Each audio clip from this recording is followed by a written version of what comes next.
as part of our Henry Morton Stanley School of Christian Journalism, dealing with the censored news and giving the uncensored version. Wanting to look at the French Revolution. We're heading to 14 July, which is celebrated in France for some reason as Bastille Day, which commemorates the storming of the Bastille and the launch of the French Revolution. Now, I can understand why some communist revolutionaries would want to mark this, but what's deeply disturbing is Christians, such as in Franschhoek, celebrating Bastille Day, and I don't think they know what they're celebrating, or they wouldn't do it. The French Revolution was one of the most influential events of modern history. The 10-year period from 1789 to 1799, when France went from a monarchy to a republic, to a reign of terror, to a dictatorship, was one of the most tumultuous times in European history. Much myth and romantic legend has been written on what some politicians would like the French Revolution to have been, but the reality is the French Revolution was a monstrous anti-Christian horror. In the name of liberty, equality, fraternity, or death, most people don't give the full title, most stop at the fraternity, but it wasn't just liberty, fraternity, equality, it was or death, or morte. Over 40,000 people lost their heads to the guillotine. 300,000 people were publicly executed by firing squads, drownings and other methods of mass murder, and ultimately many millions died in the 25 years of revolutionary war and upheavals that resulted. The French Revolution was the inspiration, and continues to be the inspiration and the model for all socialist and all communist revolutions in modern history. Lord Acton, in his lectures on the French Revolution, observed the appalling thing in the French Revolution is not the tumult, but the design. Through all the fire and smoke, we perceive the evidence of calculating organization. The managers remained studiously concealed and masked, but there's no doubt about their presence from the first. It was not spontaneous. Our school textbooks were full of disinformation, I found. Yes, one of the first of the people behind them all was Voltaire. Voltaire, who said that he had destroyed the Bible and within 100 years you'd have trouble finding a Bible anywhere but a museum. Interestingly enough, less than 100 years after he made that stupid prediction, the Geneva Bible Society bought up his home and his printing press and began printing Bibles from his printing press in his home. Also very funny is that Voltaire, his complete leather-bound works of all of his writings were sold at an auction in 1911 for 11 cents.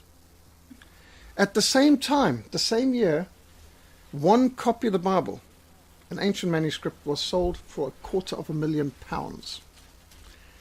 God has a sense of humor, and people who are arrogant like Voltaire, who declare war on God, lose. Then there was Jean-Jacques Rousseau. Jean-Jacques Rousseau was another one of these Karl Marxes of the Revolution. He is the originator of the noble savage concept. He had the concept that the naked savages and cannibals in the Pacific are more noble than civilized people wearing clothes and who only marry once in monogamous marriages and who go to church. And he depicted all civilized people as hypocrites and the naked savages with free love and so on as the real ideal. And he lived up to this. He had 26 children. He didn't care for one of them. He abandoned every last one to the poorhouse. None of them lived to teenagehood. All died of starvation or neglect in these poorhouses, and he felt nothing. He said the most appropriate thing any parent would do is abandon their children to be brought up in a poorhouse, because family corrupts. It inculcates Christianity and standards and morals and monogamy and all these horrible things. So he was the advocate of the noble savage, and basically it was Voltaire and Rousseau's writings that prepared the ground for revolution. And you can actually see that the modern day Rousseau's and Voltaire's too, who want to make you feel bad and guilty about everything of your family and your heritage and your faith and your church, your people and your nation. His goal was to break all ties of blood, soil, family, race, nation, faith. Break every tie. And then you become noble when you've got no attachments, no responsibilities.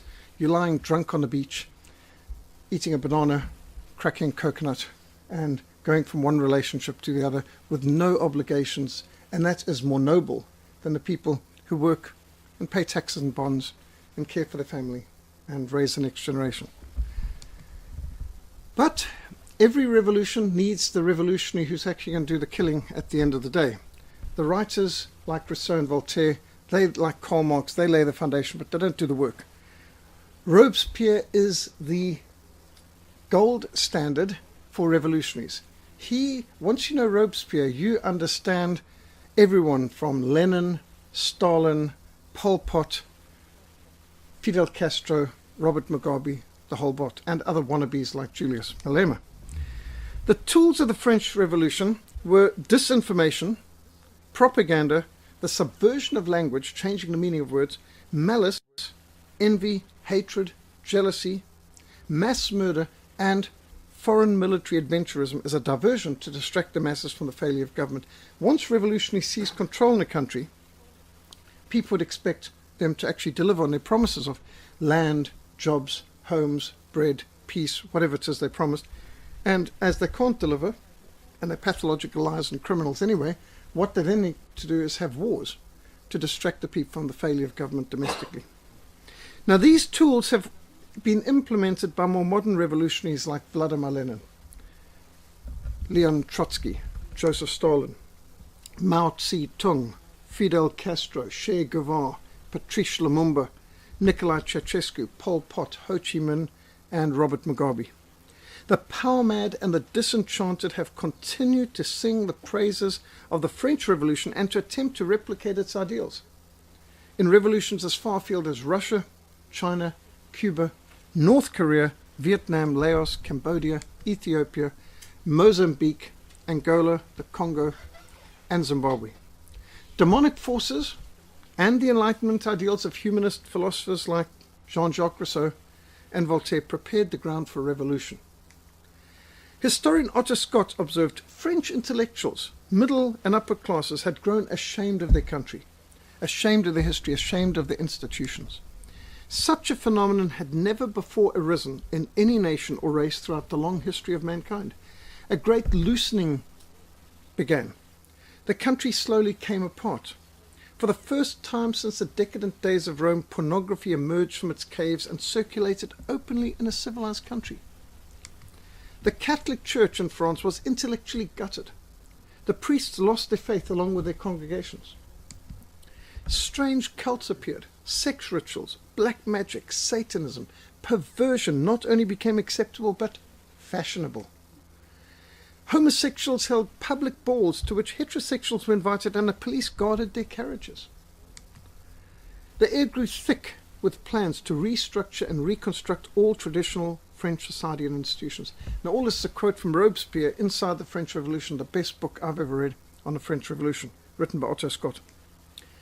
The heirs of the Enlightenment of the late 18th century launched the first revolution in all history against the ideas of Christianity and against Christianity's God. It was an anti-Christian revolution first and foremost. The press was spearhead, font, and fuel for the revolution. The journals were mixtures of smut and politics. They admired agitators extravagantly. They never discussed the church without mention of scandal, nor the government without criticism. They relied heavily on tales of sin in high places and high-handed outrages of the court. No name, no matter how highly placed and illustrious, escaped. Through its journals and pamphlets, it could distort, colour, plead, argue, lie, report, and misreport the information upon which the balance of the realm depended. As I read Robespierre, we were in the 1980s in South Africa going through this very revolution here. And I was thinking, he could have written this about the South African Revolution. Our universities and churches were doing the same kind of undermining of our country on every level. The most outrageous example of this media propaganda campaign was the malicious targeting of Queen Marie Antoinette, one of the most noble, courageous, eloquent and intelligent people to be maligned by the media. Although the princess was initially very popular, there were elder members of the court who deeply resented having an Austrian as heir to the throne and made her the target of outrageous smears, gossip and slander. France and Austria were the two great superpowers of Europe who were obviously competing, and this was a marriage of alliance, of convenience, but a lot of people hated Austria. Austria was the enemy of France. Marie Antoinette was generous with her friends and with the poor alike. The princess became a major patron of the arts and sponsored soup kitchens for the poor. She innovated education for orphans. She even adopted some unfortunates. Despite all this, her enemies circulated rumors that she was extravagant, immoral, and plastered her wall with gold and diamonds. You don't need truth to slander someone. You can just cook these things up and imagine them. The real reason for France's increasing financial woes was not Marie Antoinette. That's what the media want you to believe. France is bankrupt because of Marie Antoinette. No, France was bankrupt because of the enormous debts incurred by France during the 7 Years' War, when they lost Canada, and later the expense of assisting the North American colonies in their war against France's traditional rival and enemy, Great Britain. So Britain took Canada. Now we are going to help the American colonies take away America's jewel in the crown. And so it was like a revenge. But revenge is costly. Despite her enemies depicting Marie Antoinette as frivolous and heartless, she had many meaningful friendships. She is an avid reader of historical novels. She studied English. She certainly never said the quote attributed to her, "If they have no bread, let them eat cake." If anyone knows anything about Marie Antoinette, this is probably the only thing the average person knows is, oh, isn't she the one who said, if they don't have any bread, why don't they eat cake? And I've heard this repeated over and over and over by people who should have a bit more intelligence than that. But all historians, all serious historians, dismissed that as revolutionary propaganda, being attributed to the Queen, because being an Austrian by nationality, she made a convenient target for the revolutionaries.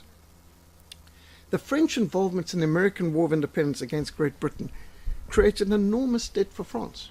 Yes, it succeeded in bankrolling the American War of Independence, which they called a revolution, although it wasn't really a revolution, it was a war of independence. And that made them feel very good that Britain lost this enormous amount of territory, this very valuable piece of real estate. But that was small consolation when they lost the whole country as a result. This debt added to the financial crisis which started with France's involvement in the earliest ruinous 7-Year War, which they actually started against Great Britain and Prussia. The colossal debt added to the financial crisis which propelled the French state into bankruptcy. King Louis XVI began his reign wisely. The depictions of Louis XVI as an empty-headed fool is not fair. His wife was certainly more intelligent than him, but he was not a fool. He dismissed the large number of corrupt and incompetent ministers he inherited from the court of his father Louis XV. He appointed an excellent economist, Anne Robert Jacques Turgot, as Comptroller General. Turgot proposed a drastic solution for France's crisis: the cancellation of debt of tax privileges for the nobles, the abolition of industrial monopolies, removal of restrictions on free enterprise, and other bold practical solutions, which surely would have worked. It was the kind of economics that was needed and which America was using. However, the nobles pressured Louis XVI to dismiss Turgot. Obviously, reforming finances are not popular. Sort of would be a latter-day equivalent of Stephen Mitford Goodson. You can imagine there are a lot of people who don't want a reformer in economics.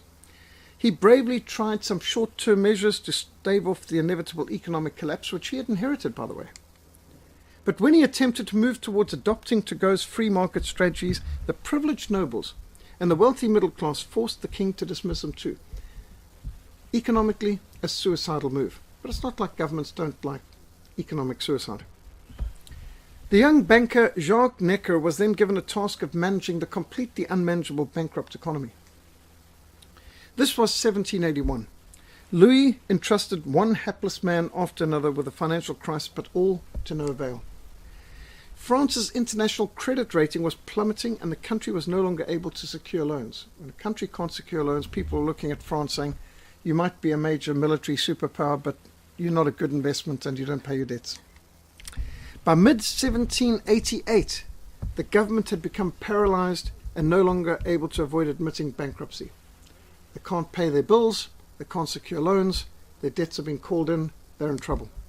The king was now forced to reinstate Necker, and he had to call for a meeting of the Estates General to be convened in May 1789. The Estates General consisted of three houses. It was sort of like the French equivalent of Parliament, but not quite. It didn't have the same powers. The first estate was the clergy, bishops, cardinals. Second estate were the nobles, Marquis this and Lord that and Baron that. And the third estate were the merchants and the common people. Now, although the third house had twice as many representatives as the other houses, each house was understood historically to have one vote. And in this way, they wanted a balance. Louis's government failed to specify how the three houses of the Estate General were to function, nor did he provide them with any agenda or constitution or charter. They were just constituted, and that's actually asking for trouble. There were no rules as to how they were to operate. The commoners in the third house boldly organized themselves as a self-contained National Assembly, something unheard of. The nobles were outraged and convinced Louis XVI to send troops in to blockade the hall where the assembly planned to meet, prevent them from gathering there. The third estate then met in a nearby tennis court and vowed to continue in session until they could complete a new constitution. Now, this was outright rebellion. They had no authority to do this. They were plainly rebelling against the authority of the king. Yet on 27 June 1789, Louis unwisely ordered the other two estates to join the commoners in a new combined assembly, again without providing them with any ground rules or constitution to operate by. The National Assembly spent most of its time debating the latest philosophical and political theories, most of these having their roots in Voltaire and Rousseau. The Marquis de Lafayette, who had achieved fame through his involvement in the American War of Independence, interesting enough, he was only 18 years old when he began his fighting in the American War of Independence. So at this stage, he is very young, still in his 20s. He espoused the cause of freedom and rallied the liberal ring of nobles around him. But he was inspired by the American War of Independence, and he thought that, we could have something like the American experiment. But of course, America was mostly Protestant, France was mostly Catholic, but they were pretty nominal Catholic and getting more secular humanist in their mindset. The Count of Mirabeau dominated the assembly through his eloquent campaign for a constitutional monarchy. This is not a novel idea. Britain already had a constitutional monarchy, so he is borrowing the ideas. But again, Britain was Protestant, France was not. They didn't have the foundation for this. The most fanatical extremists gravitated to Maximilien Robespierre, the man on the far left. He was a strong devotee of the writings of the radical philosophers Voltaire and Jean-Jacques Rousseau. Rousseau wrote, "It is necessary to have a cohesive force to organize and coordinate the movements of society's members." Interesting, considering he thinks the ideal is lying on the beach, drunk, after a night of orgy with people that you may not even know the names of. But he sees the need to have a mob to bully other people to do what he thinks is important. Rousseau advocated constant agitation for equality in order to maintain an atmosphere of fear where individual differences will not be tolerated. His main battle cry, do away with the family. The family is the root of all evil. Get rid of the cursed family, because it's from the family that Christianity has been propagated from generation to generation. Christianity is really the root of all evil. Inspired by the defiance of the assembly and stirred up by revolutionary pamphlets and speeches, mobs began to roam the streets of Paris, attacking and murdering royal officials. France's financial house of cards collapsed. People could see what was going on. Capital fled the country. Economic depression resulted. Who wants to invest in a place where there's rioting and murder and chaos, and where the Estates General are defying the very authority of the king? A series of events now combined to create food shortages and hunger. Agitators panned out across the countryside to destroy the grain stores and terrorize the inhabitants. Hired mobs staged spontaneous riots in Paris. The powers of government collapsed. Everything fell apart with astonishing coordination. In reaction, some of the nobles persuaded the king to seek to reassert his royal authority. Soldiers were ordered into the streets of Paris as a show of strength. Here you've got to understand Hegelian logic. Thesis, antithesis, synthesis. It's like if you want to drive a nail into the wood, you bring the hammer back. you bring the hammer forward. The result is a nail gets driven, and the moving back and the moving forward are part of the same process of driving in the nail. And so communists will agitate and create a thesis in the intention of creating a counter-reaction, and that creates what they wanted in the first place.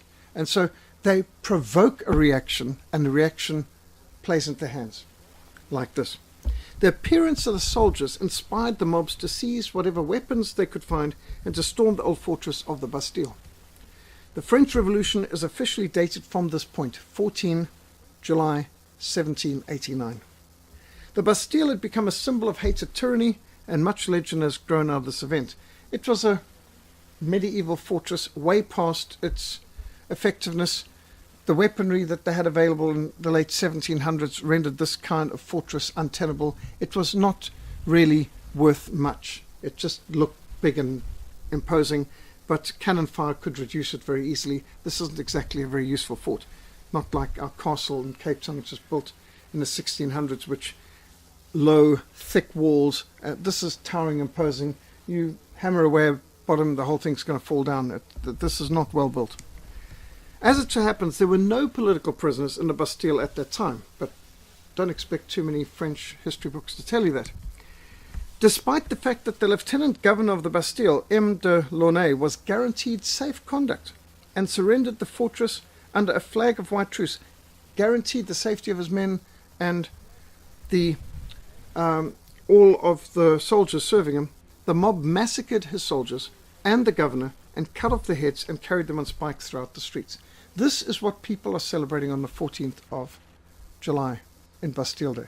Just like so-called Youth Day, Soweto Day, 16 June 1976. What are we celebrating?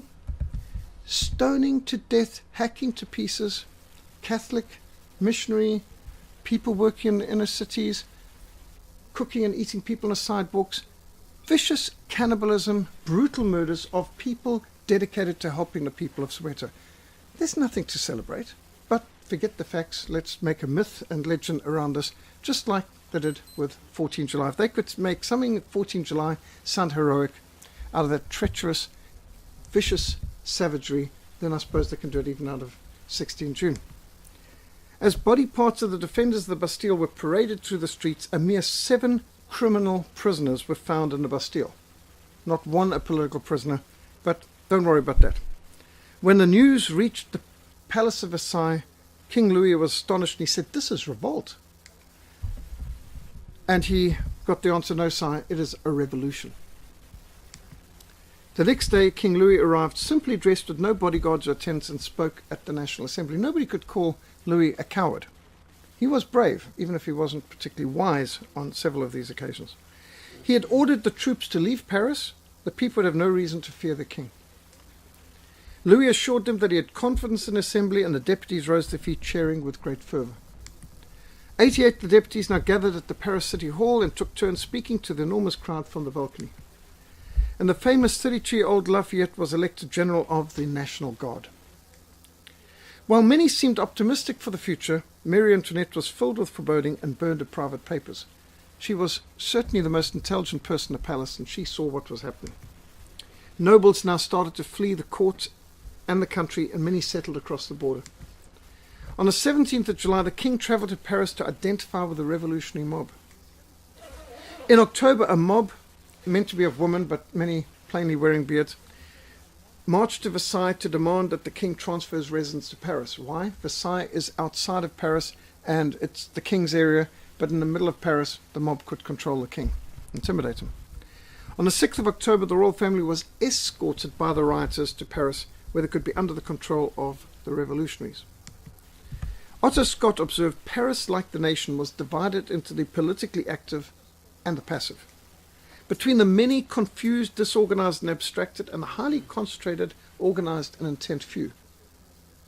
All revolutions are organized by a small minority. 2 clubs came to dominate the assembly at this time. They didn't call them political parties, they were called clubs. The Cordeliers were led by Georges-Jacques Danton and Jean-Paul Marat. They were the Cordeliers. The most radical of all, the Jacobins, were skillfully manipulated by Robespierre, You would probably have heard time and again, if you read Dickens, Jane Austen, about the Jacobins. That's what the equivalent of when we speak about a communist or Marxist. Back in the 17 and 1800s, people would speak about the Jacobins. That means the same thing. They're the real Marxist radicals, or the equivalent of that, the communists. It was in the French Revolution that the terms left-wing and right-wing were first coined. Those on the left were the radicals, who proudly adopted the designation left as a symbol of the revolutionary defiance of Christian tradition. Because in the Bible, the Lord always refers to the saved as, to his sheep on his right hand, he will say, well done, good and faithful servants, enter the joy of your Lord. To the goats on his left, he will say, depart from me, cursed, into the lake of fire prepared for the devil and his angels. Throughout the Bible, the right is spoken of as good and the left is spoken of as bad. Proverbs says that a fool's heart is on his left side.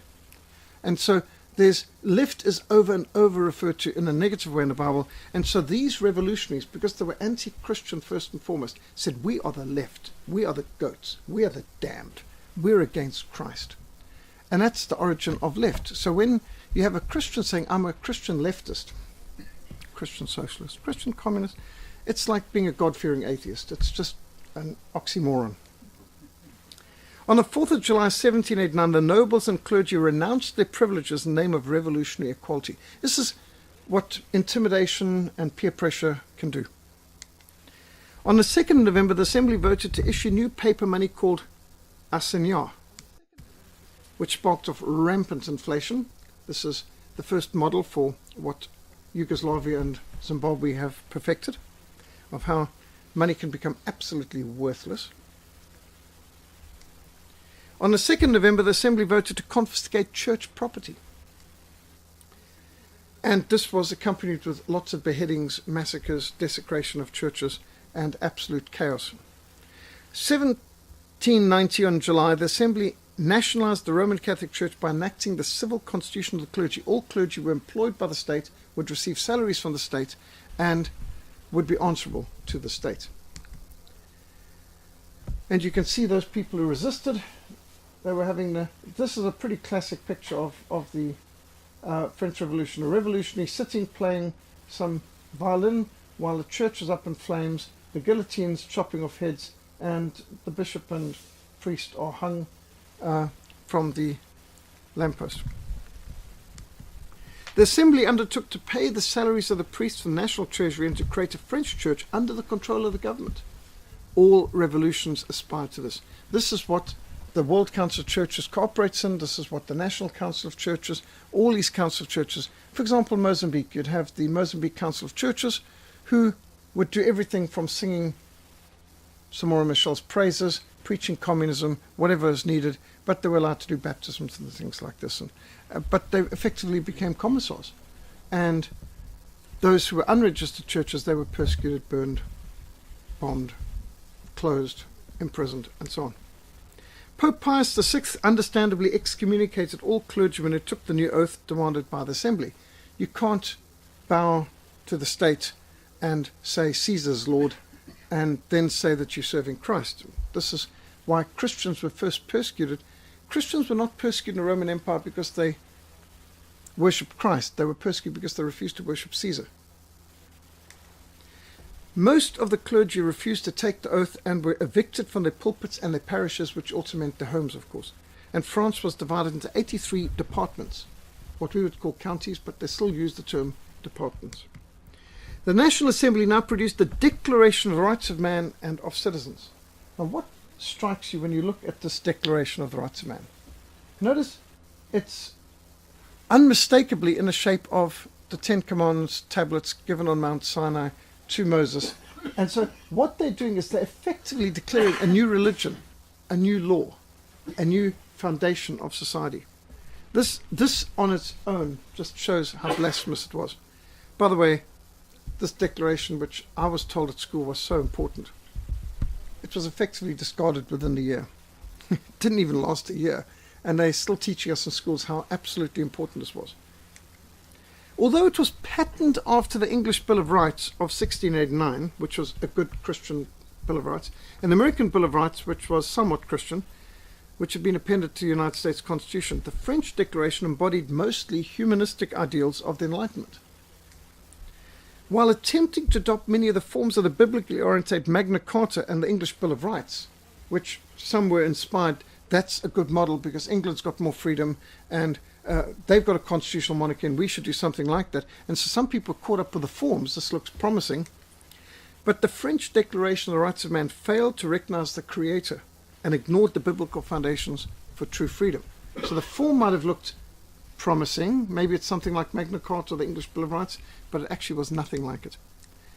And you could see toppling the old order, pulling down of their historic monuments. The new constitution was completed in 1791 with a unicameral legislature elected by active citizens. What's an active citizen? A loyal revolutionary, basically. Just like the way the communists refer to the party and the people are one. And so the people shall govern means the party shall govern, and only those party members that we say are good, loyal party members, which basically means it's a very arbitrary definition of who's a citizen or not. Before Mirabeau died in April 1791, he predicted that all their well-deliberated efforts at reform would collapse and be washed away in a bloodbath. And he could not have known how true that was. He must have underestimated what was coming. But he helped bring it about. Louis XVI now attempted to flee with his family from France on the night of 20 June 1791. A good 2 years too late.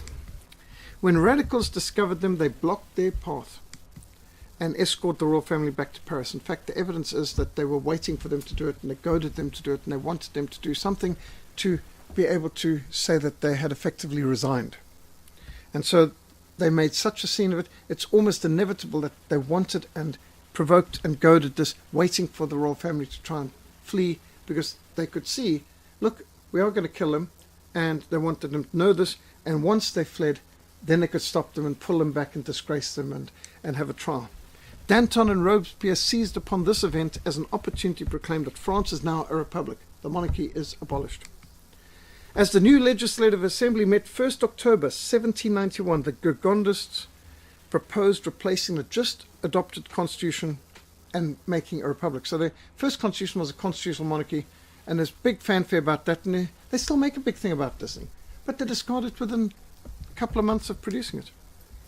Deeply concerned for the fate of the royal family, Austria, ruled by Leopold II, the brother of Marie Antoinette, prepared to invade France. I mean, at this point, he's rightly concerned his sister's life is in danger. The Assembly of France therefore declared war on Austria 1792.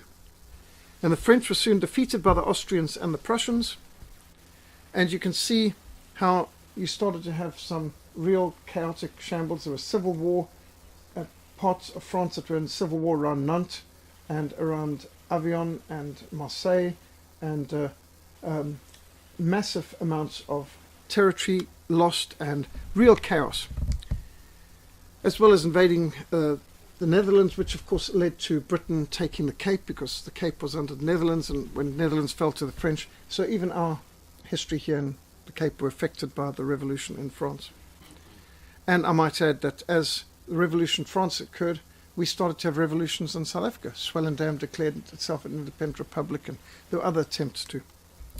Well, the mob stormed the king's residence and massacred the royal Swiss guards. No French soldiers stood by the king, but the Swiss guards, who were the personal bodyguard of Marie Antoinette, they died to the man, defending the royal family. It's a disgrace on the French that no French soldiers fought to protect the king and queen, but it's an honor of the Swiss that they, as done before, when the Swiss were guarding the Pope in Rome, when Rome was being sacked, they all also died to the man. Not one of them surrendered. And the Swiss have got a well-deserved reputation for being fearless and loyal and steadfast. The Assembly voted to depose the king and write a new constitution. I might just say, going back to this, that there was a young artillery lieutenant who witnessed this, Napoleon Bonaparte. And he looked at this and he thought, why did the king or any of his soldiers not turn the cannon on the mob? And he determined therein, in this young Lieutenant Napoleon, said, if I ever face a mob, I'll give them the whiff of grape shot. In other words, like the shotgun use, not a solid shell, but a whole lot of small balls, and scatter the mob, because he said you cannot reason with a mob. Mobs are murderous. There's no innocent person in the mob. So Napoleon Bonaparte already filed in his mind at this point, you cannot reason with a murderous mob. And he decided, that's what that king did wrong. I will never hesitate to fire on a mob. And that's what set Napoleon's mind apart from everyone else's. On the 10th of August 1792, the municipal government was overthrown and Danton became the self-proclaimed national dictator. The entire male population of France was now drafted for military service. Weapons production entered high gear. September 1792, terrorist mobs swarmed through the prisons and massacred thousands of prisoners, including many nobles who had been arrested for no other reason than they were nobility, and of course their wives and daughters with them. Lots of massacres, storming, and it was chaos, but totally sanctioned by the government. Slaughtering the prisoners, wiping out people in the streets, walking around with people's heads on pikes. A new national convention was called on the 21st of September 1792 to write a new constitution. In December 1792, the convention summoned the deposed king, Louis Capet, as he now was called. On 21 January 1793, King Louis XVI was beheaded on the guillotine. Not an evil man, not a repressive man, possibly weak in a crisis, he hesitated, but he was a reformer, just like Nicholas II, the last Tsar of Russia, not an oppressive person. They try to make it out that way, but he in fact gave all the power to the Duma. In fact, he finally resigned to the Duma. And so you can see in Louis XVI and Nicholas II of Russia, reformers, meaning well, perhaps their main crime was that they were weak in a crisis, but they were not oppressive. Now all of Europe was horrified. The king being executed by a revolutionary mob. Now a coalition was formed against France, and it was going to be war from then on. Austria, England, Holland, Prussia, Spain, Piedmont, all prepared to restore order to France. The Jacobins now mobilized the mob to invade the convention and arrest the 31 leading Girondists. This is one interesting thing about revolutions. They do get pretty cannibalistic. They destroy their own. This launched the Reign of Terror, which officially began 2nd of June 1793. Robespierre established the Committee of Public Safety. Now, if you've read 1984, you understand. The Ministry of Love does the torture. The Ministry of Peace organized the war. The Ministry of Plenty organized the rationing and the starvation. The Ministry of Love does the torture. Ministry of Truth does the propaganda and deals in the lies. And so, where did George Orwell get all this idea from? Well, French Revolution, Bolshevik Revolution, they all do this. Do you know what KGB stood for? In Russian, when you translate it into English, the KGB stood for Department of Homeland Security. Innocuous names. The terrorism of the state in Cuba, run by Che Guevara, was the Ministry of Internal Affairs. They've got these innocuous titles. Committee of Public Safety. This is the terrorist bunch that's going to massacre tens of thousands, hundreds of thousands of people actually. A policy of mass public terror was unleashed with revolutionary tribunals in which all enemies of the revolution were summarily tried. Mere accusations were tantamount to verdicts of guilt, and the trials were abrupt.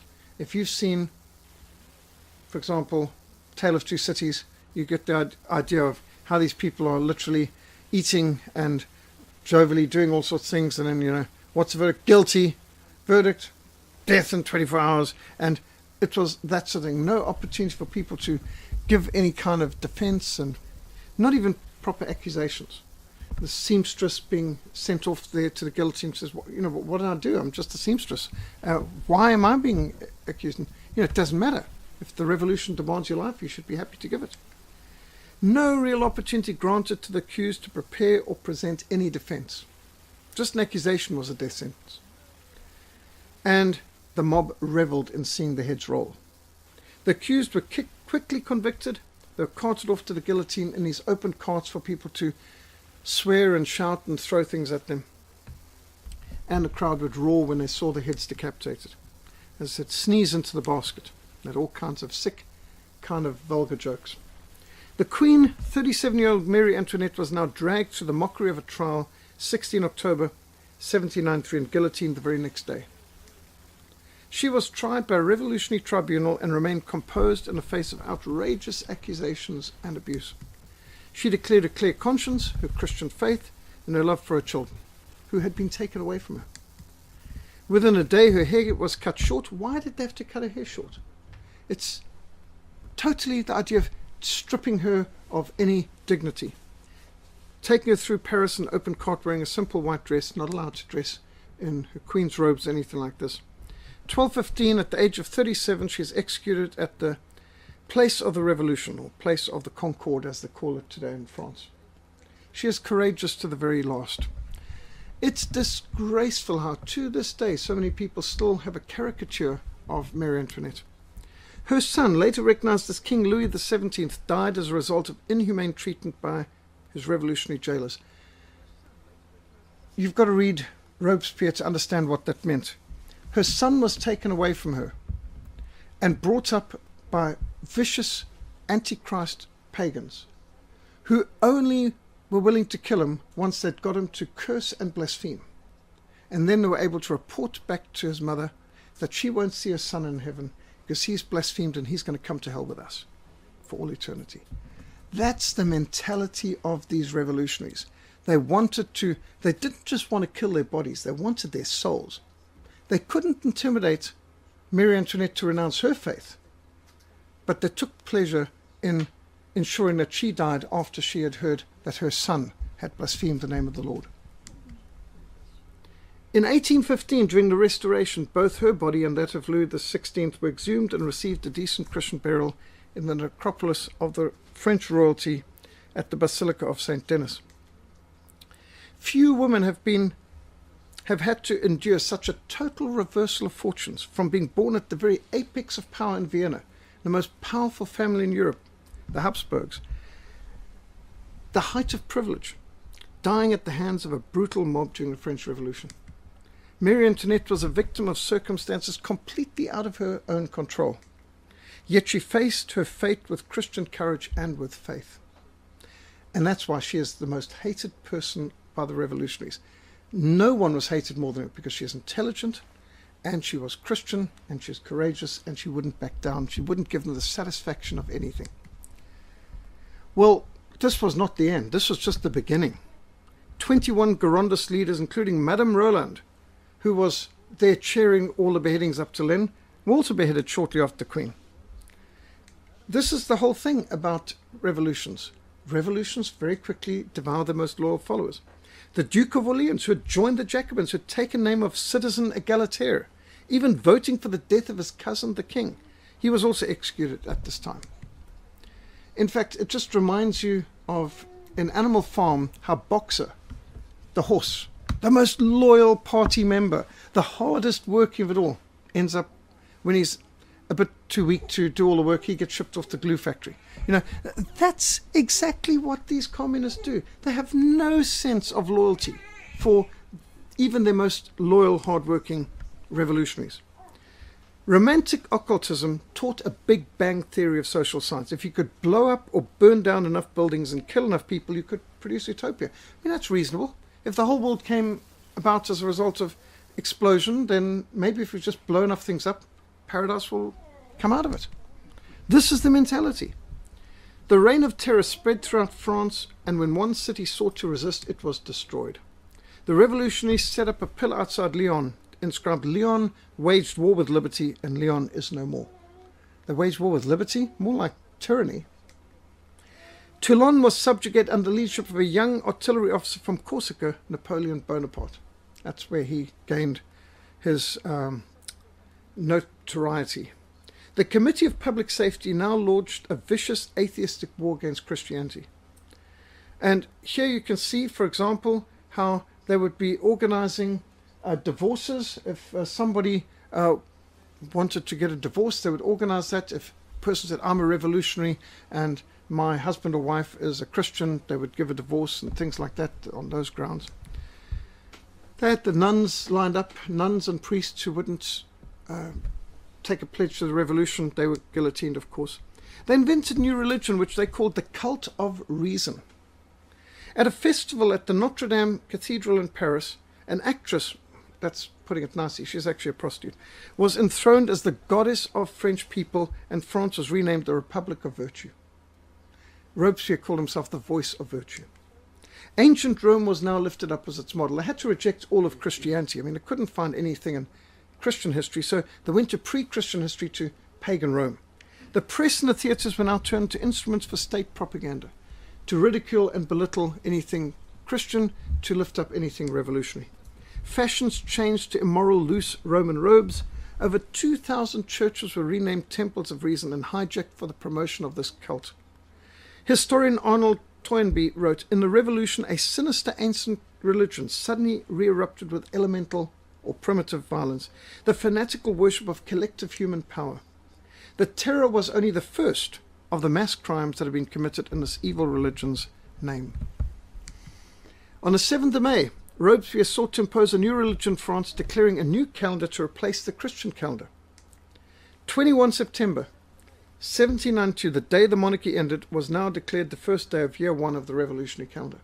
And they also replaced the 7-day week with a 10-day week. Robespierre appointed himself as the high priest of the supreme being in this new cult. And here they have this ridiculous, ornate, new religion. Here they've been telling everyone there is no God and religion's evil and we need to be atheists, and now suddenly they're being asked to have the state religion worshipping a supreme being. Well, which supreme being is it? Well, as Otto Scott makes clear, we're talking about Lucifer, Satan. This is worshipping the devil as the supreme being. And so the revolutionaries show that their atheism was just a cover for Satanism and an anti-Christian agenda.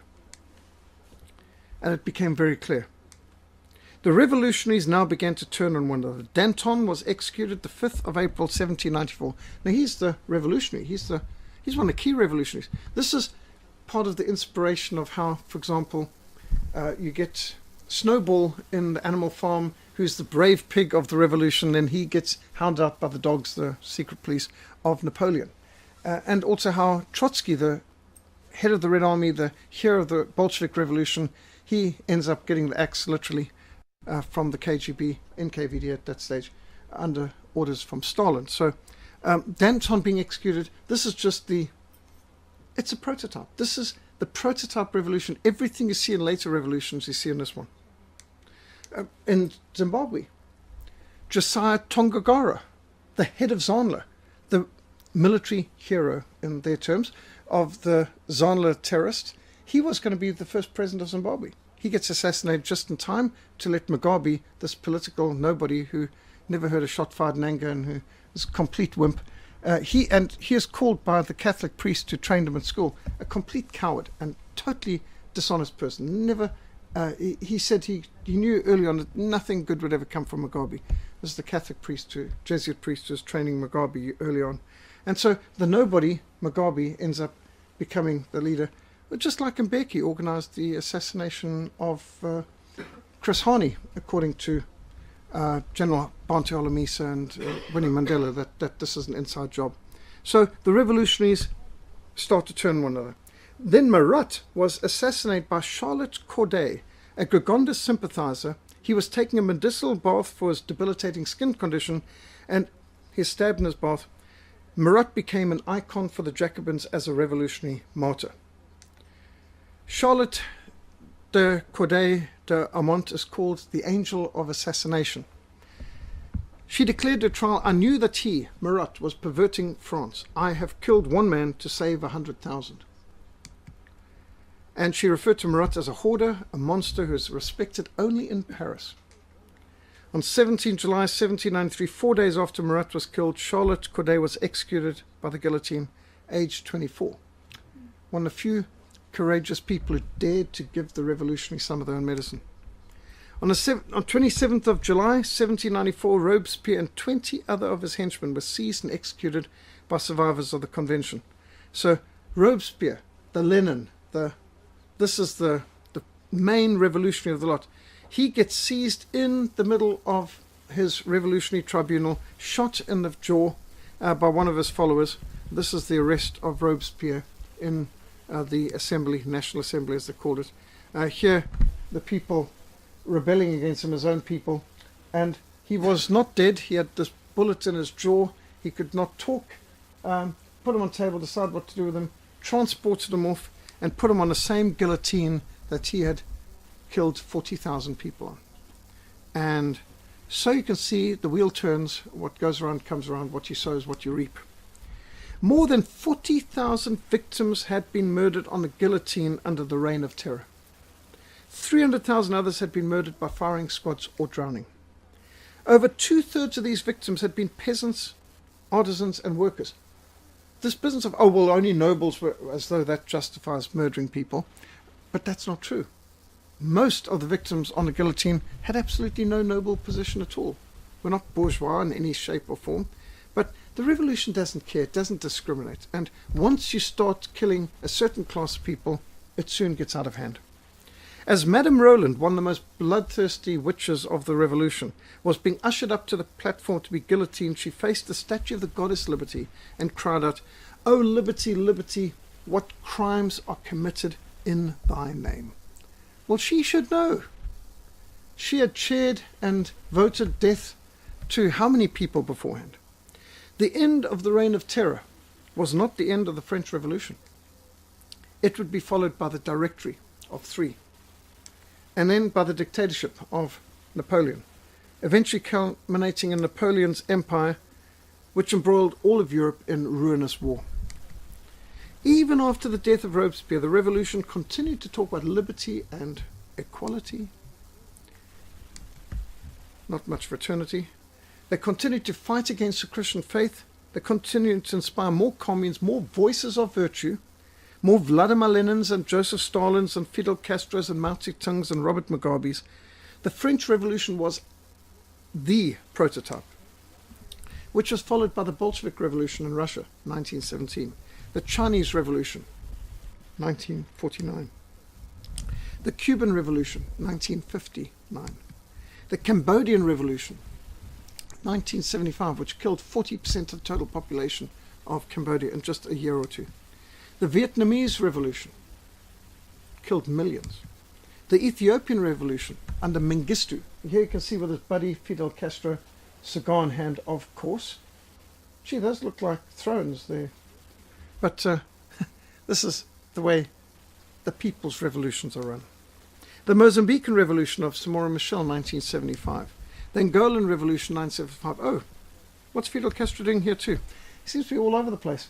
In fact, he had his troops in 13 countries in Africa. Over 650,000 Cuban troops were stationed in Africa.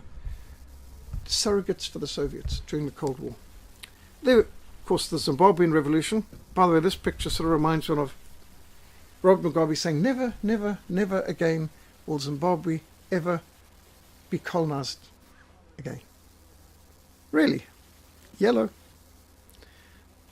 Chinese is a compulsory language in the University of Zimbabwe, and he bulldozed down the homes of 1.5 million people in 2005 because they were informal traders and they were competition for the Chinese. And of course, how many other revolutions have been inspired? Something like 50 odd or more, and counting. In every case, these revolutionaries proved that yesterday's revolutionaries become tomorrow's tyrants and dictators. I mean, just take, for example, how oppressive Louis XVI was. I mean, Louis XVI couldn't even call on his soldiers to open fire on a mob that was going to kill him and his wife. Nicholas II handed over power to the Duma, the Parliament of Russia. He had a secret police of something like 150. Lenin had a secret police of hundreds of thousands. Stalin had a secret police of 3 million. Executions under the Tsar, something in the region of 60 a year, 60-something a year, would be executed for all reasons, rape, murder, things like that, assassinations. Lenin had people executed by the hundreds of thousands. Hundreds of thousands would be murdered a year, sometimes millions. And under Stalin, it moved into millions a year. But the commissars liberated Russia.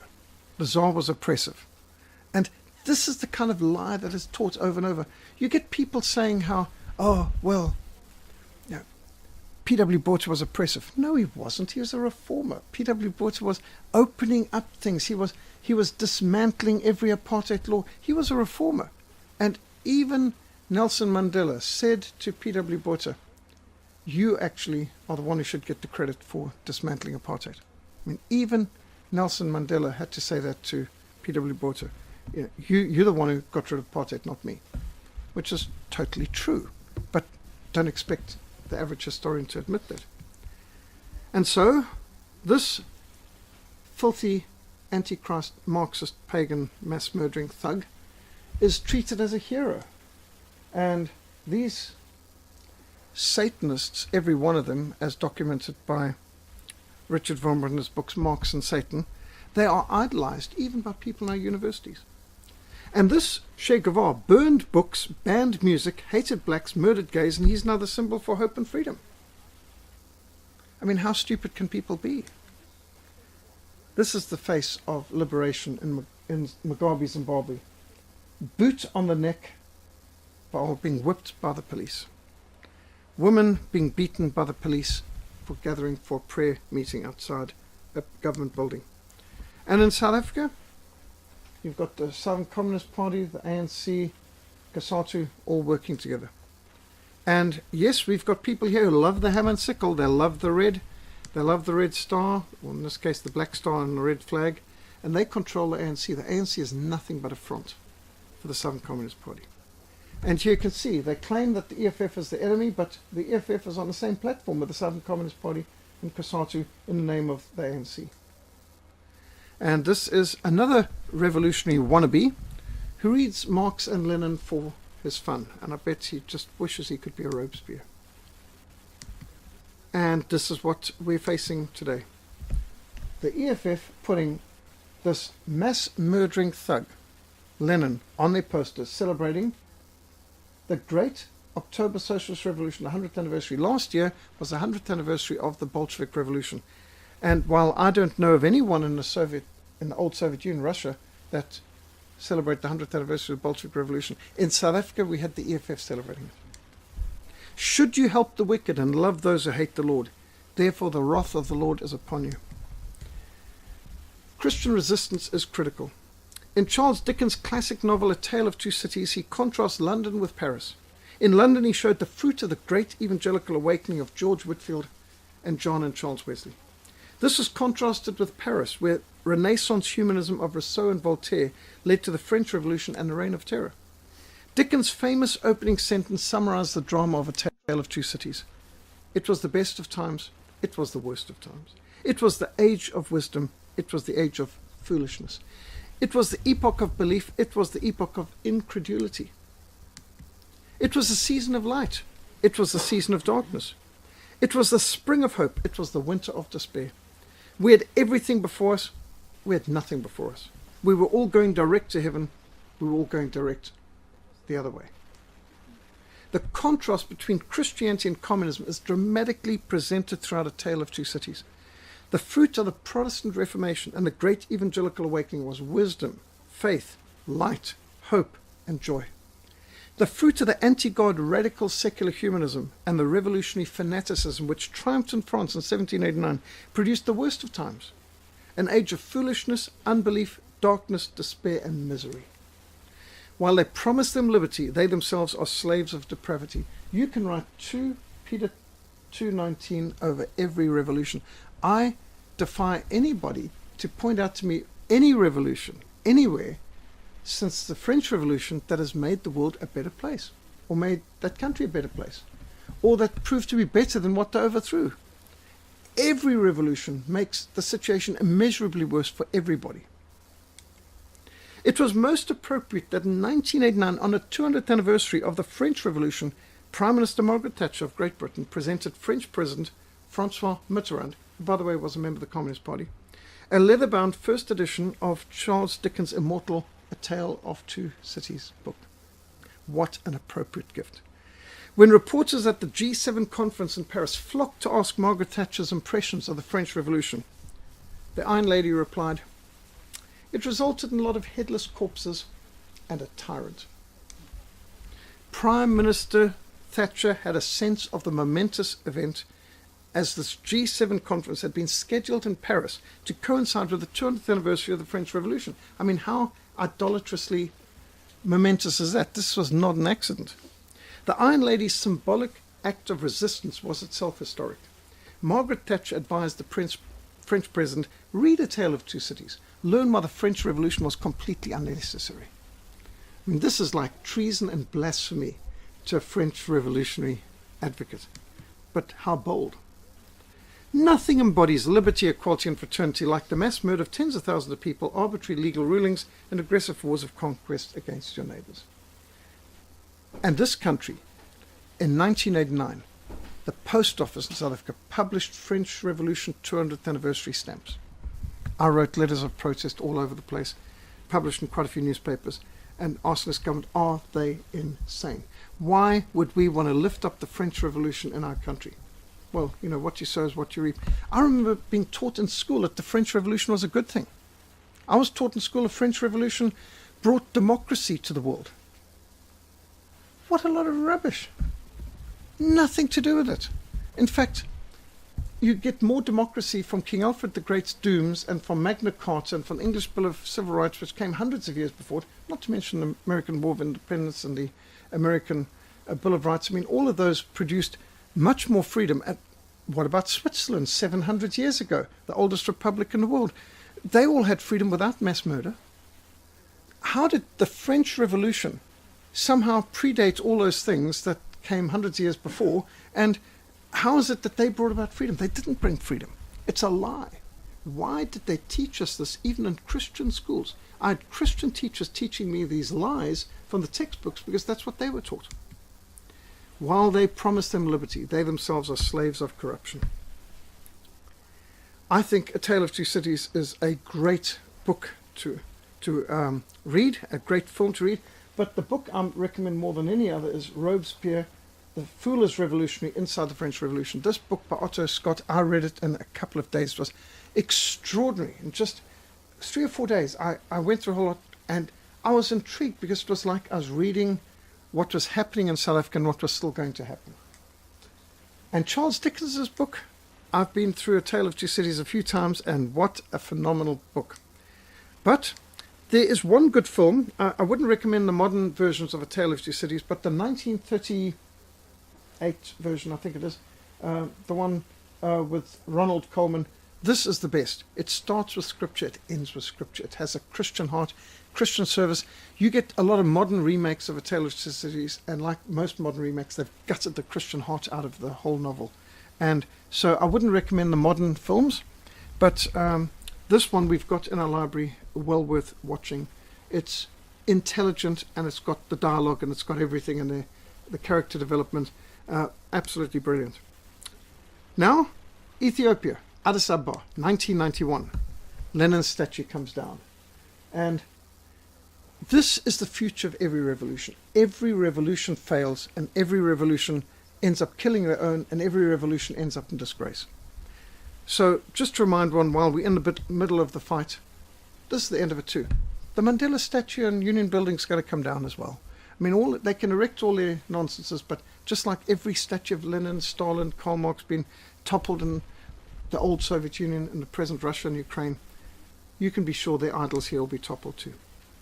So, we are going to be posting on our website and Facebook page, and on a Reformation Essay we'll have the links to the videos and to the audios of this presentation as we approach the Bastille Day every year. Good time to remind our friends. Our young reformers who out to change the world tackles a lot of the most controversial things we've got to deal with. We've got our newsletters here where we've tackled the 9 stages of genocide in South Africa, and the in Christian Action magazine and newsletter and website and the Facebook page, we are putting a lot of these materials on. So these are just some of the resources. A lot of good historical books available. Any questions, any comments? One a deeper question. Why did the Swiss guards protect Maria Antoinette when she was Austrian? Was there some arrangement between Switzerland and... Yes, now, those Swiss guards were Catholic, and she was Catholic. Of course, you've got Swiss who are Protestant, you've got Swiss who are Catholic. and Switzerland's got a decentralized model that works. The Swiss Protestants, interestingly enough, don't allow mercenaries to go and fight outside the country. The Swiss Catholics do. For example, all the Pope's bodyguards are Swiss to this day. They're all trained in the Swiss army, and they are recruited and serve the Vatican. So the Swiss are just known as not only good soldiers but unbelievably loyal. And the fact that they've got an unbroken record of fighting to the last man for Mary Antoinette and for the Pope at different times, doesn't matter how bad situation, they won't surrender. So that's also the Swiss model. They have said before that if any officer of yours tells you to surrender, shoot him. Because he's a traitor and he has no jurisdiction, so that you will never be given the order to surrender. You fight to the last bullet and then you fight to the blade. You don't surrender. And so that's a major reason why no countries invaded Switzerland since Napoleon. They've become very tight. The last time they invaded was 200 years ago by Napoleon Bonaparte. And sadly, the French Swiss in Geneva opened the gates and let the revolutionists come in and take the whole country. And so they realized we can never allow this again, that we are linguistically divided. And so Switzerland for the last 200 years gotten a lot tighter on this. But they were pledged to defend the Austrian princess, the Queen of France at that stage, and they took their duty seriously, and they would not, on honor, they would not surrender. They could have, but to be fair, I think seeing this mob, I think they understood, even if they surrendered, they'd have just been murdered anyway. You might recall during the Rwandan genocide, right at the beginning, 11 Belgian UN peacekeeping soldiers were persuaded to hand over their rifles to the Interahamwe, and they all got hacked to death while alive. And so, what's the point of surrendering to a mob? You're not going to get any justice or mercy from them anyway. So, I think it's not just that the Swiss are known to be soldiers who don't surrender. I think they probably understood the fact that with this mob, they weren't going to get away alive, even if they did surrender. Yes? Alfred. When did the truth change? Like, when did they change the story of French Revolution? Because I remember also at school they also gave us a different perspective of the French Revolution. So I was just wondering if Napoleon took over France after that, when did they change the story of the French Revolution? Yes, so, of course, initially they started off saying we want a constitutional monarchy. Once they got a constitutional monarchy, they wanted a republic. Once they got a republic, they then wanted a dictatorship. Now, at a certain point, the dictatorship went out of control. I think when the average people saw we're expected to worship some supreme being who actually was almost certainly Satan, and some people started to say this is ridiculous. We thought we were fighting for atheism, and now we're busy with another religion. So the cult of reason definitely helped to unravel the situation for Robespierre. Also, Robespierre had just murdered too many people, and every person's got relatives and friends and the networks. So enemies mounted, and Napoleon saw his opportunity that as Robespierre was taken down, Napoleon and two others stepped in and became the Directory to re-establish order, because the people had now had 6 years of chaos and instability, and they were pleading for some stability. Napoleon helped give it, and as soon as he could, he established himself as the dictator and then as the emperor. As Napoleon said, I did not steal the crown from anyone. I found the crown in the gutter, and I picked it up at the tip of my sword. And Napoleon brought back a lot of order. They still used some terms of revolution, but he changed the whole order of it. And he, for example, made a concordat with Rome. He again gave the freedom to the church. He gave the churches back their property. So he undid a huge amount of the revolution. He kept some of the slogans, but everything had changed. It was so you've gone from having a monarchy and constitutional monarchy to having an emperor, and the improvement is, well, this man wouldn't hesitate to turn the cannons on the people. In fact, that's what brought him to Directory in 1795, a mob was marching on the National Assembly. He had his cannons lined up and he ordered open fire. And that changed everything. That was the end of the rule of the mob. And from this point, it was purely bayonet, bullet, artillery, and Napoleon Bonaparte. He reasserted law and order over France. But it wasn't in the Christian tradition, although he made peace with the Pope and with the French Catholic Church. And by the way, he actually also gave religious freedom to the Protestants. Not that there were many left in France, most had fled, but still, all been killed. But Napoleon did a lot of good for France. Lots of good. It was much better under him than it was under the idiots before. But it wasn't exactly freedom either. Because one of the things that Napoleon now had was, let's take as much territory as we can, and every one of his brothers ended up king of Portugal, king of Spain, king of wherever, just Italy. He just was parceling out to his relatives different parts of Europe, and he just didn't know when to stop. He had a peace treaty with the Tsar of Russia. He didn't have to invade Russia, but, megalomaniac dictators don't always know when to stop. But still, Napoleon was not a revolutionary, but he was an opportunist. He used some of the terminology of revolution, but meanwhile, you'll see from how the uniforms changed and order of so on, he reasserted a rigid order over France that no previous king of France ever had. And the funny thing is the people willing to fight and die for him. Extraordinary, because they had experienced chaos and they wanted order. They were willing to be under a dictator, an emperor, whatever you want to call himself, to get that order again. No more mobs running around the streets. Doesn't that prove that eventually that's what the people will after? Yes, exactly. Revolution runs out. Revolutions don't last. And at a certain point, everyone gets sick of it. And anyway, the ones who use the revolutionaries at some point just kill them. They're too dangerous after a while. If you knew how to overthrow a government, can we trust you around while we break all of our promises? So you're going to at some stage try and overthrow us, so let's stab you in the back first. That's how these revolutionaries say. They say there's no honor amongst thieves. Well, there's certainly no honor amongst revolutionaries. Any other comments or questions? I think something I picked up from Alpha's question was there a time at which the French Revolution was seen as negative and over the years has kind of become seen as positive? Or was it worldwide propaganda at the time? That's well put. Yes, I missed that. The French Revolution was at the time regarded one of the greatest evils in the history of the world, and there was general uniform hostility, revulsion, disgust with the French Revolution.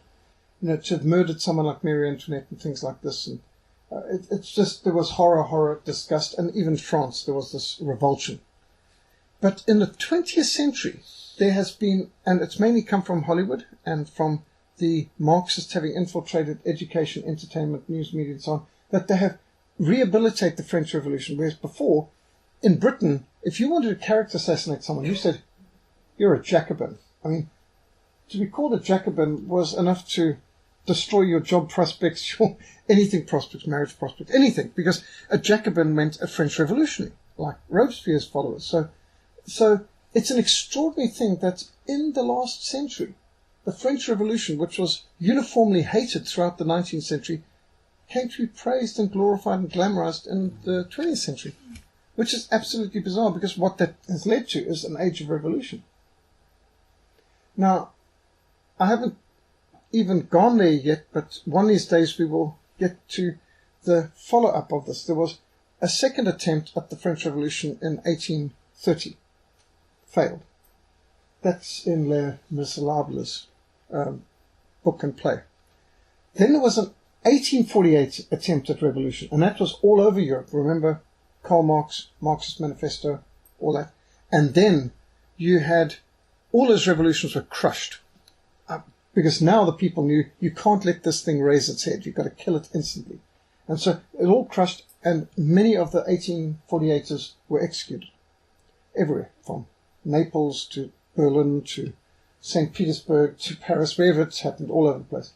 The survivors fled to America. And the 48ers who fled to America, everywhere in Europe they'd be hunted down. There wasn't a place in Europe, not Switzerland, nobody would tolerate a revolutionary or 48er. They all went to America and they formed the Republican Party, which is why the Republican Party to this day has got the red tie. They were called the Red Republicans. And the first Republican president of America was Abraham Lincoln. And he and Karl Marx were friends and correspondents. And I've got several books, including on Marx and Lincoln, and Marx and Lincoln and Lenin, and Lincoln's Red Republicans and Lincoln's Marxists. And a huge amount of the key leaders of the federal forces, the Union forces of the United States, were 48ers. They were Marxist revolutionaries, and they committed the worst atrocities against the Confederate South, because to them, the South were bourgeois. The landowners were bourgeois. And so they saw nothing with killing prisoners, killing civilians, burning homes, the march through Georgia. And Lincoln never prosecuted one of his war criminals. And they were all 48ers. And he had in his cabinet a whole lot. And I'm trying to put together this whole presentation on that, and I'll get to Lincoln and Lenin one of these days. But the extraordinary impact of the Red Republicans, the 48ers, and how they made such a class war in the United States, and it changed the character of America from being a Confederate state before the 1865 conclusion of the war between the states. People spoke of the United States of America are. After it became the United States of America is. It went from being multiplicity of states to being the United States of America is instead of are. In fact, if you look at the Declaration of Independence, United States is in small. America's in capital.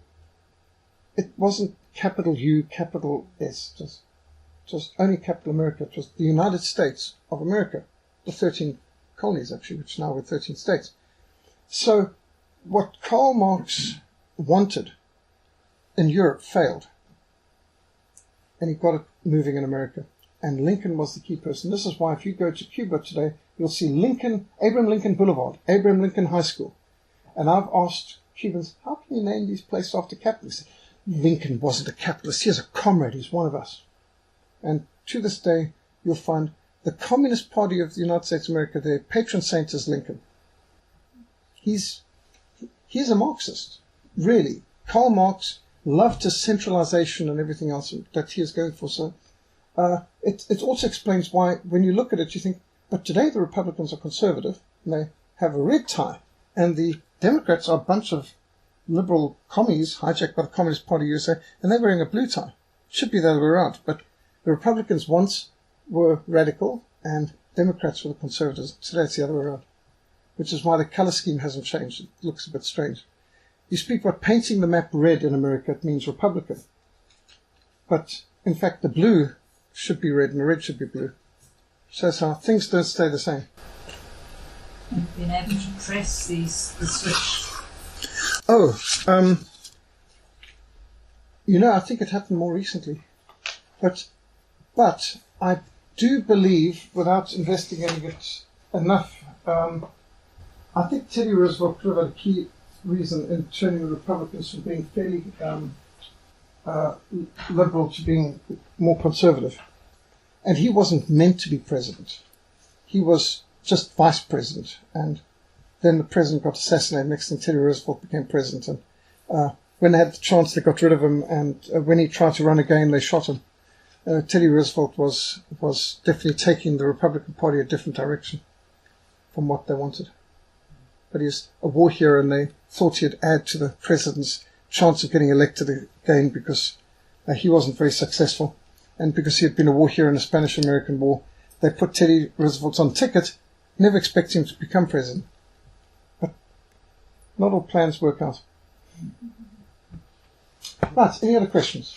It would be good to hear about the failed revolutions, because sometimes it feels like these guys are just, ultimately it fails, but it sometimes feels like it almost feels like they're in control of the future. Obviously we know they're not, but when you think of the synthesis and thesis, antithesis, synthesis, it's like it's so well orchestrated, it almost seems inevitable. And I mean, how would you stop a mob? You know, and because they're looking for that counter reaction, they want it, and it's like, yes. So do you do it? But you can't afford not to do it. It's really quite a thing.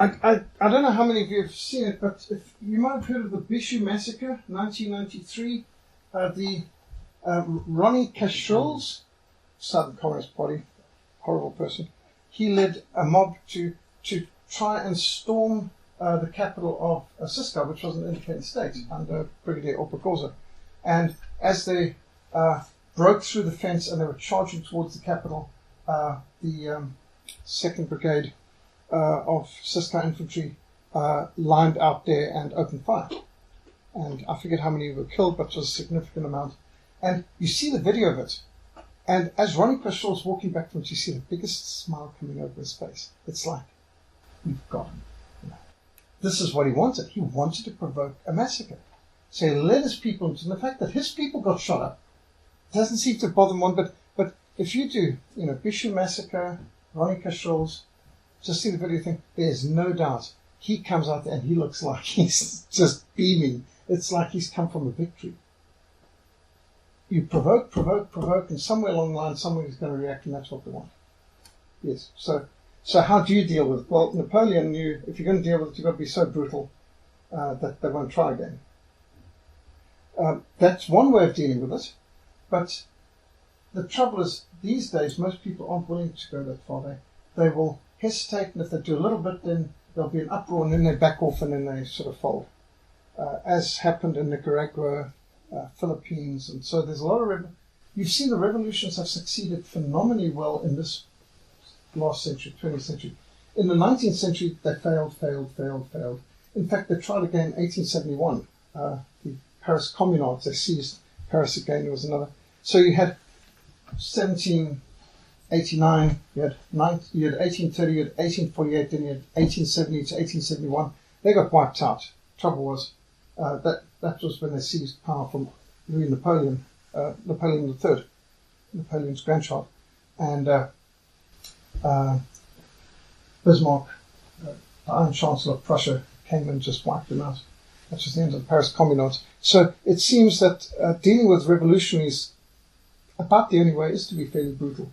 The big success story in defeating the communist revolution in the 20th century, really successful one, is Chile. The communists seized control in 1970 in Chile, and Allende. It was every communist around the world was going to Chile. Chile was the new Cuba. This was the Mandela of the time. Allende is the savior of Chile, and he so wrecked the place that the head of the army, Pinochet, General Pinochet, seized control, and they wiped them out. I mean, they killed those communists by the thousands. And Chile, in fact, they would go through the streets and they would give men haircuts there and then.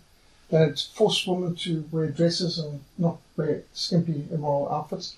They took the homosexuals out to sea, threw blood and meat overboard, wait for the sharks, threw the homosexuals overboard, and that was the end of it. So Chile was brutal.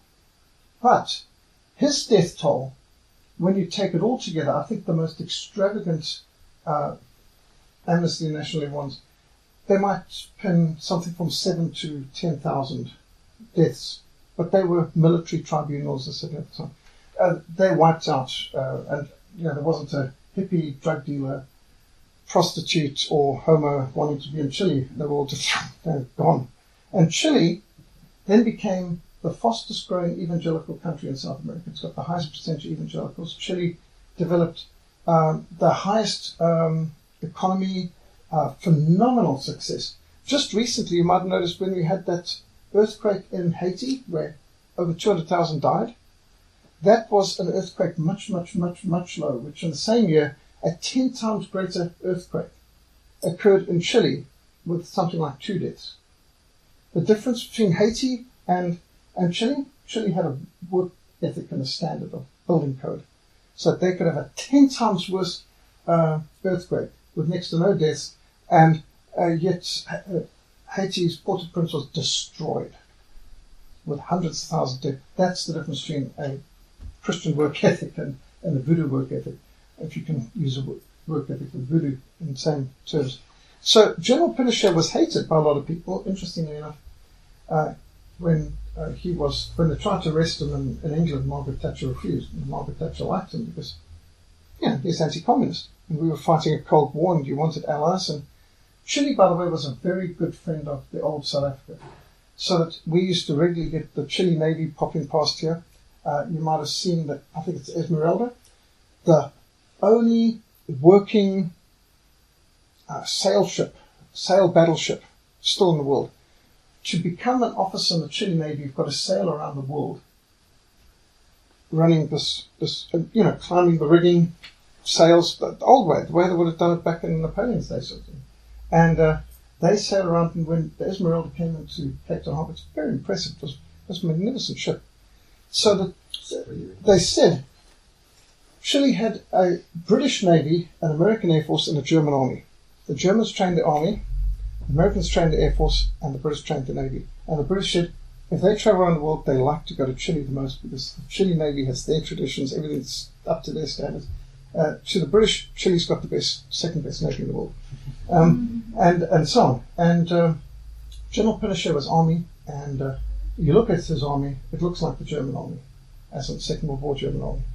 And they were as tough as nails, and Chile just wiped out the commies. And our army would do exercise with them. Our Navy would do exercise with their Navy. I don't know if our Air Force did anything with their Air Force, but I saw Chile units up at the border in Southwest Africa. We'd do exchanges. We'd send our people to them, and they'd send their people to us. And I know we shared weapons, and so Chile was an ally of South Africa, actually, back during the war. And General Pinochet was a dictator in the Cromwell tradition. He had a constitution, he had referendums, and when he had a referendum on whether they want to go back to civilian rule and people vote for civilian rule, he resigned and handed back control to civilian rule, but by then he had wiped out the communist threat to the country. So he is a constitutional dictator with a whole lot of safeguards built in, which was quite extraordinary. Now, you won't hear too much talk about it because Chile was a completely, totally successful anti-communist counter-revolution. So the communists would prefer you forgot about that one or demonize Pinochet. Just like a lot of people hate Oliver Cromwell to this day, but why do they hate him? I can remember when he was overthrown. What was just... He wasn't overthrown. He just died. General Pinochet handed over peacefully, lawfully. And then he died a natural death. He died a natural death, but he visited Britain for medical reasons. And they wanted to arrest him. And Margaret Thatcher refused to allow that. And yes, he was an awfully principled person. They tried to make about, look, he was ruthless. He obviously, but he'd seen what had happened in Cuba. He couldn't allow it to happen in Chile. And it was happening in Chile. And they got rid of him. It's quite a story. Anyway, basically, if you want to defeat communism, you've got to be decisive and you can't hold back.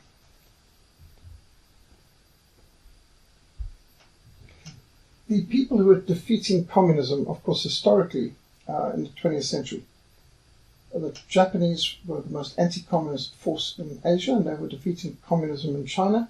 And so the fact that America picked a fight with Japan and provoked them all the way through till they attacked them by turning off all the taps, oil, rubber, everything. And we now know that they were trying to provoke a war with them, as documented in the False Flags article in the latest Christian Action. It's been well documented that America wanted to fight with Japan. But in destroying Japan, they removed the main obstacle to communism, taking over China and North Korea. Germany was the main anti-communist force in Europe. And by destroying Germany as a military force, it opened up the whole of Central Europe. We called it Eastern Europe, but actually Central Europe to communism. So it seems that the West has done more to help communism in the 20th century than actually to counter it, such as betraying Ian Smith's Rhodesia into the hands of Mugabe, Zimbabwe, and so on. So the West got a pretty standard track record in the 20th century, America and Britain in particular, betraying anti-communist forces, supporting salvaging and doing mouth-to-mouth resuscitation to enable communist regimes to survive. just consider South Africa. We had completely and utterly defeated the ANC and SWAPO. They were as defeated as any force could ever be. It was so decisive. And then the National Party did mouth-to-mouth resuscitation on the ANC and resuscitated this worthless, incompetent, useless group. Even we've got the books in here printed by the American CIA and military under Ronald Reagan, which analysed all the communist groups in the world. And it basically put down the ANC as the most useless revolutionary force in the world. It owned no territory, it had achieved nothing, it had never had a victory. And to think that the clerk handed over the country to these worthless criminals who couldn't so much as, they couldn't defeat a platoon of SADF. They couldn't take one piece of South Africa and control it. Yeah, they weren't like the Viet Cong or Khmer Rouge. I mean, those people could at least say they won something, fought something, conquered something. But what did the ANC ever done? It's like when you go to Zimbabwe, the only national holidays they can have is for the Chimoyo massacre and the Sonoya massacre. And every time they got defeated, they've got no victories to celebrate. We can celebrate a Battle of Blood River and Battle of Machupa, but what do they have to celebrate when they got defeated?